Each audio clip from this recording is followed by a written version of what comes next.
Hello everyone, it's me Jamie and welcome to a very late July wrap up. I was going to film this much earlier, but I was in a quarantine hotel and honestly it was disgusting, like lighting, everything, so gross. So I didn't feel great filming a sit down video there. So here I am doing it now. First day out of quarantine, already being a girl boss. Exactly. So in July I read 15 books. I think that has everything to do with the fact that I was in lockdown in Australia and I was with Chloe and we were very much like, this is our job. So we were really like kind of encouraging each other to read quite a bit. I also read quite a few graphic novels, which I think, you know, helped up my book count for the month. But yeah, because there's 15, I'm not going to talk too much. Let's just get straight into it and I will try to go through everything as quickly as possible. So let's get started. The first book I read in July was Corrupt by Penelope Douglas. This is a new adult romance. I gave this 2 out of 5 stars. I definitely found it entertaining, but I don't think I could rate it higher than that, just because there were quite a few problematic elements. It was quite rapey, to be honest. It wasn't as bad as Credence, which is Penelope Douglas's other incredibly rapey book, but this one, while I like had a fun time reading how disgusting everyone in the book was, I couldn't give it more than 2 stars. The thing is, I probably will continue on with the series just because of how absurd it all is as a romance. Like, we basically follow these 4 dudes and each book is like a different one of the guys in the group and they are like disgusting and they like to scare people. I feel like the whole point of this series is it really explores like the element of fear and how fear kind of can be kind of sexy. Like, I don't get it personally. It's not personally for me. Like, I'm not exactly attracted to these criminals, let's be honest, but I still had a fun time. It was trashy, it was a fast read, and yeah, I enjoyed myself. I quite liked the female main character. I thought she was really great. It's been a while since I read it, so I think what I liked about her is that she was just like she knew how to stand up for herself, and she, I don't know, she was badass. Like, I just liked her. And the other guy, I don't know. The hero I wasn't a big fan of just because of everything that I said before, but also he just didn't seem like sexy to me, and that's a big part of my enjoyment for romance books. I need to be like, I need to love and have crushes on like the 2 leads, and I just didn't have a crush on him. But I will be very much looking forward to reading the other books in the series because, I mean, our main character in Corrupt is like not even the worst of them. So I feel like I'm gonna have a good time, an interesting time, an entertaining time. Also, Caitlin read Corrupt and she's like, actually, can you please read like the rest of the series because I just want to know what happens to like with the other guys. And I was like, you know what, yeah, I'll do it for you. So yeah, I do plan on reading the rest of the series eventually. I'm not sure when I will get to that because I'd much rather read books that I know that I will like first. But yeah, I mean, Penelope Douglas is just so easy to read and such like fast books. So yeah, that's the first book I read in July. Next, I read Fangs by Andersen. This took me about 15 to 20 minutes to read because it is a graphic novel. It is a romance between a vampire and a werewolf.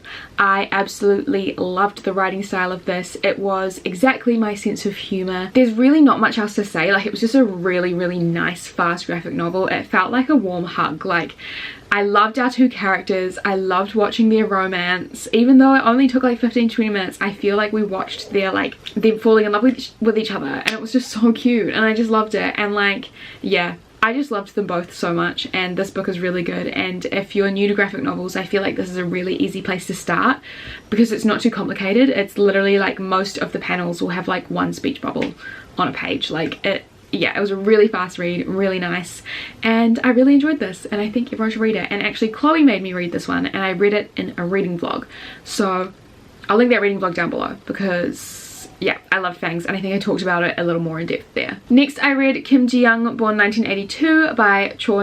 This is a Korean book. It's been translated into English and like it's an adult contemporary. This basically tells the story of Jiyoung and we follow her throughout her life from when she was born as a young girl to an adult woman. This book basically just really explores feminism in Korea and the roles of women. I found this book to be really interesting and really informative. I rated it as 4 out of 5 stars. I really loved it. I thought it was a really well written book, and yeah, I just think reading books like this is really important because I feel like in our, like, in the Western world, there are a lot of people that are just kind of like, they don't really see feminism as like a huge deal anymore.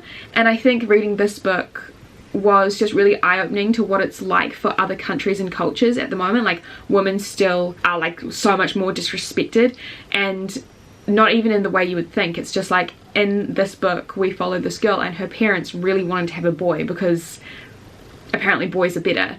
And yeah, it was just a really informative read. I thought it was really powerful, and I really liked how short and sweet, and not sweet, but like short and sweet, but not like sweet. Do you know what I mean? Like, I feel like I loved how short and concise it was, and it still had these really nuanced conversations without being too convoluted, and I just really liked it. I think this is a really good book, and yeah, I recommend it to everyone. Like, it's just really good. Next, I read The Beach by Alex Garland. This was a reread for me. I read The Beach when I was 16 and I really loved it at the time. Like 5 out of 5 stars, like one of my favorite books. It is like an adult thriller, like adventure book. Basically, it's a story about a guy who like backpacks around Thailand. And yeah, I found this reread to be very interesting. My rating did drop down to 4 stars. I still think it's a really good story. Like, the way the story is crafted and the main character's demise was so well done, and makes just such an interesting book. Like, it hooks you, yeah, it's just so gripping.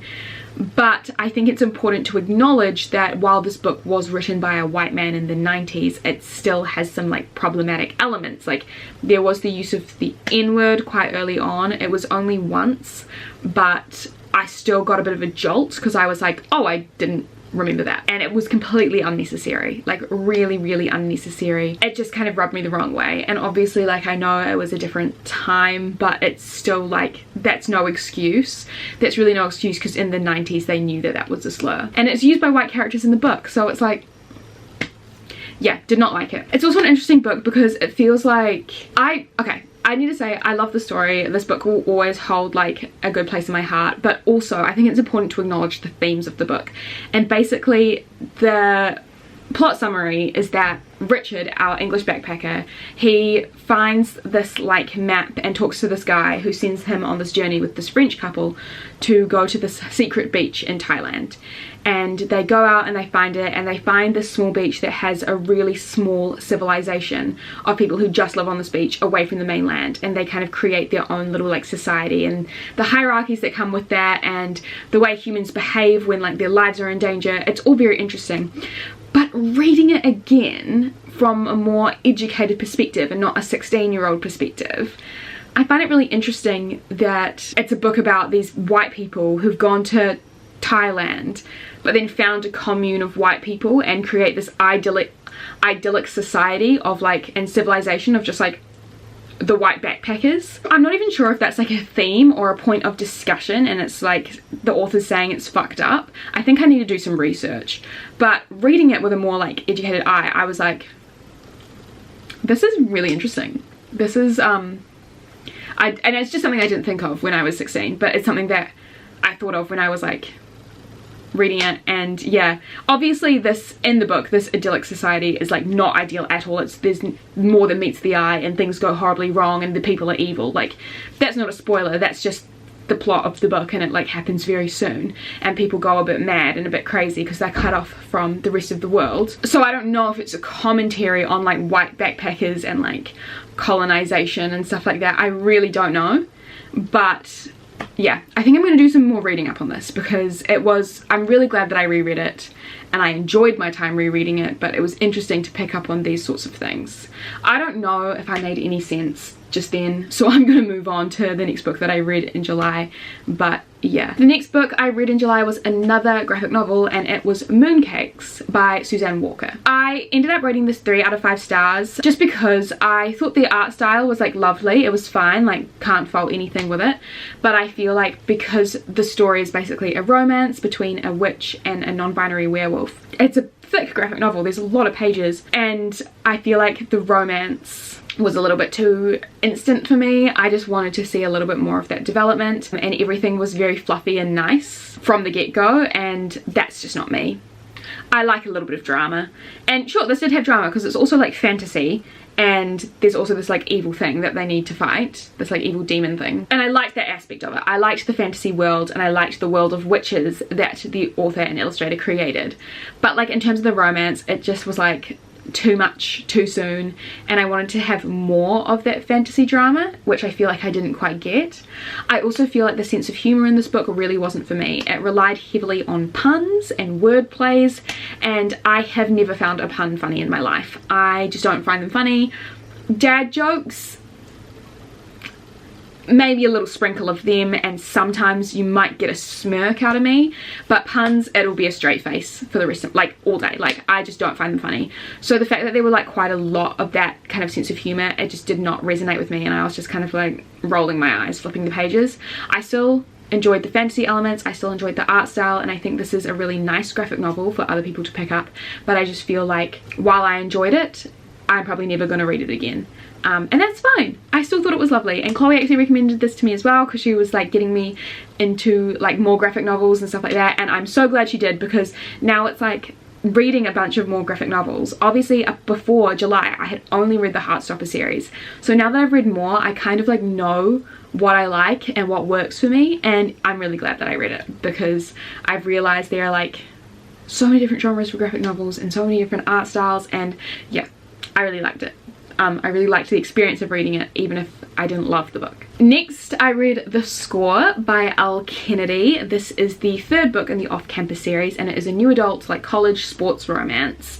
And I rated this 4 out of 5 stars, but honestly, my heart wants to give it a 5, because I enjoyed this so much. I've read The Deal and The Mistake before this, the first and second book in the series, and I thought The Deal was really fun and a good time, but I thought The Mistake was a mistake.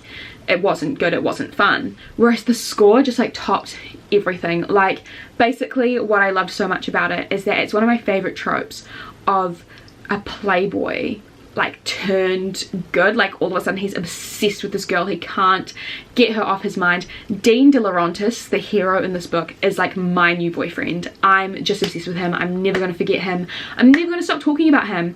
And also our main character Elle, like our girl, she's an aspiring actress who's like actually had a bit of success and is like very good. And as another actor, I'm like, I love reading about girlies like that. Like, I love that because that's my industry, and it's obviously something that interests me, and it's something that I can relate to. So I just love this book so much. I thought it was so good. I thought the banter was incredible. The relationship progression was just stunning. There was never a point where I thought it dragged on or I was bored. I just thought this was so much fun, and now I can't wait to read Elle Kennedy's Briar U series, because Dean De Laurentiis' youngest sister is like the star of the first book in the Briar U series, so I'm more than excited to start that. And yeah, I just love this book so much, and I think the off-campus series is such a good and fun like romance series if you've never read romance before, because there's like a bit of smut sprinkled in, which is like really well written and really great. And then it was also like the character like developments and the like other storylines and the actual romance, like these are just really well done romance novels and really fun and really fast. So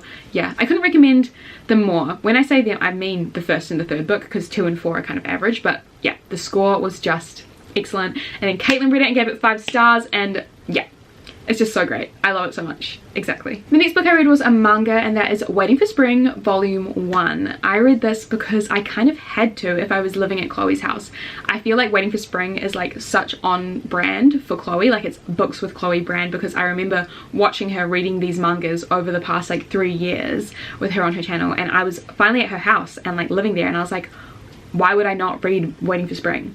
So I read the first volume and I really enjoyed it. I think all the characters were great. It's about a basketball team, so I can see why Chloe's so attached to the series, but I did give it 3 out of 5 stars. I thought it was really fun. Like, there really wasn't much wrong with it, but I'm never going to give a book like that higher than 3 stars because like it's not perfection. But it was just a good time. I read it in the space of like 45 minutes. I definitely recommend this if you are interested in trying out manga, because it's super easy. Like, it's just basically like a little rom-com about this girl who becomes friends with these really popular boys who are in the basketball team. I loved all the characters, and even though I'm not at Chloe's anymore, I kind of want to get the other volumes and read them. Honestly, I should do that, because the first volume ended on quite the cliffhanger, so maybe I might do that after I finish this video. But yeah, really fun time. Loved the like friendships that were created, loved the characters, and yeah, it was a really good manga, like really solid, like don't know what else to say. And then after that I read The Goal by Elle Kennedy, which is the 4th book in the off-campus series, and this was not good. I rated this 2 out of 5 stars, but I feel like it's all personal preference. This one was like nice guy, and I just didn't vibe with that. Like that's just not my thing. Like I just don't vibe with like the soft boy with the beard and the southern accent. Like it just wasn't for me. Also, what was interesting about this book is that it follows the exact like same time frame as the score. Like it's basically, it starts at the same time that the score starts and then goes like a little bit longer. So I feel like we're just kind of, because I read it so close to the score, it's kind of like, okay, well I know what's happening, and the plot twist at the end of the score kind of was the setup for the goal. So then when we got to that supposed plot twist in the goal, it's kind of pointless because we've already read it in the score, which is the better book in my opinion. I liked the girl main character because she was like bitchy and strong, and she didn't want to be weak, and she was really hardworking, and I really vibed with her. But I just didn't care for their romance because I just didn't care about him. There was also this like really sad thing that happened in the score that we then had to like relive in the goal, and I just didn't like reading about the same sad event twice if I've already seen it from like one of my favorite characters' point of views to then a character I care about less. Like it just, yeah, I don't know. I really loved the epilogue of this, like seeing all the couples from the series come together. I really loved that. Yeah, I just didn't love the characters as much, and that's really all there is to it. I still recommend the series as a whole, like I've said, but this was just like one of the weaker ones. I actually think The Mistake was better than this one. I think this might be the worst one in the series, but that's fine. I did still pre-order the 5th book in the series, which is like a Where Are They Now, so obviously I couldn't have hated it that much. So after The Goal, I read Honey Girl by Morgan Rogers. This is a sapphic romance. I didn't love this. I rated this 2 out of 5 stars. I just found it a little bit cringy and a little bit boring. I feel like the message was incredibly heavy-handed for our main character. Like our main character was basically the whole time her inner monologue was like, I need to be the best, my dad has brought me up, I've got to be the best, blah blah blah. And so it was so obvious about where our character's arc was going to go, and I just prefer a little bit more nuance, a little bit more mystery, a little bit less just like shoving it in your face. I also thought this book was going to be way funner than it was. Honestly, it was just a little boring, a little heavy, and I just wasn't looking for that when I picked up this book. I was looking for something really fun and like cutesy, and I just want like my girlies to be together and have fun, and yeah, I just didn't love it. I also found the love interest in this book to be really cringe. Like she was this like mysterious girl who ran this radio station in New York, and she was like, they basically, our characters fell in love instantly, and I just don't vibe with that. Like I've said that, like I prefer pining, I prefer enemies to lovers, I prefer like even friends to lovers if it's like pining from a distance. I prefer a bit of drama, but when they're like kind of in love instantly, it's just like, okay, cool. And I found that the way that our love interest spoke in this book was just really cringe. Like no one speaks like that. It was so romanticized and just overwritten in my opinion. Like she would say about our main character, like the girl that the sun favors with stars in her hair and like blah blah blah, and I'm like, who actually like talks like that? Like if someone spoke like that about me, like to my face, and like about me like that to their friends, I'd kind of be like, okay, 500 Days of Summer, like what's happening? Like we're not in a romance novel, like this is real life. And I know that this is a romance novel, so like why am I complaining about it being overwritten and like unrealistic? But that's just not me. I just find it a bit embarrassing. I prefer like banter and like ribbing each other and like making jokes. I don't really like that really hyper romanticized stuff, especially when it's like instant. I just felt like these characters were putting each other on a pedestal, and that never really resolved. Like I feel like even at the end of it, when the relationship obviously like happens and they come together, it's like you guys have just romanticized each other the whole relationship. Like I feel like this is going to go horribly wrong because like where's the realness of it, where's the rawness of it? Like I don't know, I just didn't love it, and I just don't feel like hyper romanticism is for me personally. I much prefer like realistic, a bit of toxicity, like yeah. After Honey Girl, I read Heartstopper Volume 4, the only book that I actually have a physical copy of in this video to hold up because all my books are still at Chloe's. But this was 5 out of 5 stars. The best the best. I just loved this.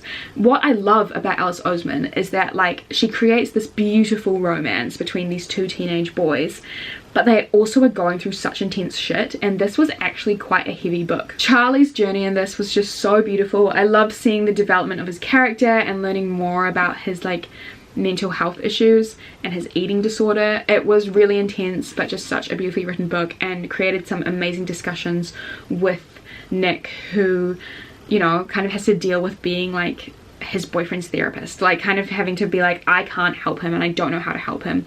Such a real issue for people in relationships sometimes when their partner is going through something. I totally get it. I totally understand the feeling of having the entire weight of your partner's issues on your shoulders. Like, I so get it. So this was just a really amazing graphic novel. I love it. My favorite graphic novel series in the world. Alice Oseman is a genius, and yeah, loved reading this. And then the next 5 books I actually read for a reading vlog, like reading challenge, which I filmed and uploaded I think like a week or 2 weeks ago. So I will leave that vlog down below so you can kind of see all my thoughts, like when I'm reading the books, like when it's happening in real time. But I will quickly talk about these next 5 books here. So the next book I read in July was The Girls I've Been by Tess Sharp. This is a YA thriller. I rated this 4 out of 5 stars. It was super enjoyable, super fun. It's supposed to be a thriller, but it honestly felt more like a crime novel. It's basically all centered around like this like bank robbery, and like our main character gets held hostage. And so reading about this girl who's also a con woman. She's like a con woman, but she's also like 17 or something. Reading about this girl trying to like being held hostage, but also trying to find her way out of it and escape with her friends. It was just really entertaining. I thought the dual timelines of this book was really great, because we do follow the hostage in real time, but then we also get chapters where we find out about how our main character has become this con woman, and how her mother has like raised her to be this con woman and like trick all these men and stuff like that. I thought this was just really entertaining, really fast. I read this in like a couple of days, and I just think this was a really, really solid YA book. I don't know if Tess Sharp has written anything else, but I'm more than ready to check out her books, because I thought she was an amazing writer, created some amazing characters, and just this really great twisted like world of crime for this like 17-year-old. I loved it. I thought this was great, and yeah, I definitely recommend it. So after The Girls I've Been, I read The Great Garden by Meg Rosoff. This was, it says YA on Goodreads and stuff, but I didn't even realize it was YA. I thought it was an adult book. But this is a really nice short little novel, and it's really well written. Basically we follow like this family who has some guests come to stay at their summer house, and oh my god, the drama in this was very intense. I actually rated this 4 out of 5 stars. I had a really good time reading this, and it's a really nice, just short summary read. The character development of some of these characters was just beautiful, and yeah, I don't know, I really liked it. I honestly can't remember what I even said about this in my vlog, but I just remember really liking it. I thought the prose was amazing. Meg Rosoff is an amazing storyteller, and I thought that this book said so much without having to like lay it all out on the table and like tell you straight up. It was just like, it was these little hints of things that were happening, and it was just like, oh wow, like this is where we're going. Like the plot twist, very intense, and yeah, I just thought it was amazing. I thought Meg Rosoff's character study of someone who's just so charismatic and so enigmatic, Kit Godden, the character in this, her character study of him was so amazing, like just so charming and perfect, but there's just something under the surface that's, yeah, it was really good. Like, I feel like we all know a person like that, or we've all known a person like that who's just so enigmatic, but then they're like the devil in disguise. I loved this book. I thought it was really good, and I definitely recommend it if you're looking for a nice short read. Next, I read Yolk by Mary H.K. Choi. I adored this. I adore Mary H.K. Choi. I think every single book that she's written is just amazing, and this is no exception. I did rate it 4 out of 5 stars because I think I prefer Emergency Contact and Permanent Record just a little bit more, but this book was dark. Like, this book was really dark. It was really heartbreaking, and so much was happening that like there were so many issues at hand. There was so much to cry about. I feel like there's going to be a lot of people that relate to this novel because it encapsulates so much. I feel like the sibling relationship in this book was really, really great, because I feel like we don't often see books about siblings who have really strained relationships, or at least I haven't read enough books about siblings with strained relationships. I think I can count maybe like 2 or 3 on my hand, but this one was just so well done, and I loved seeing the siblings come together after so many years of just like distance. I thought that reading about our main character's like body image issues, her insecurities and her eating disorder was so hard to read. So huge trigger warning for that, especially people with like who have experienced with eating disorders in the past. I feel like Mary H.K. Choi does not back down. She goes quite heavy-handed with this, and I feel like it could be really triggering.